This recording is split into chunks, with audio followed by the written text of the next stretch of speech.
पुढची बातमी बघूयात। गडचिरोलीच्या दक्षिण भागातील जवळपास 45 गावांचा विद्युत पुरवठा गेल्या 12 तासांपासून बंद आहे।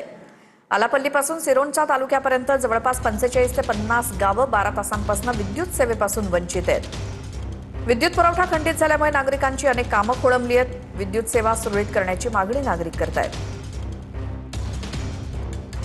गडचिरोली जिल्ह्यात काल सायंकाळी वादळ वारा मोठ्या प्रमाणात होता।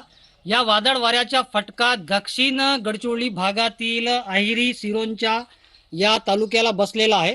अल्लापल्लीवरून 66 केव्ही जे विद्युत पुरवठा आहे ती खंडित झालेली आहे।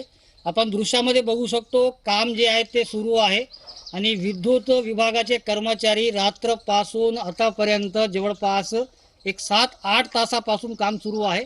काही भागात पाणी पुरवठा न मिळाल्यामुळे शेतकरी चिंतित आहेत। घरगुती कामे जे आहेत नागरिकांचे थांबलेले आहेत।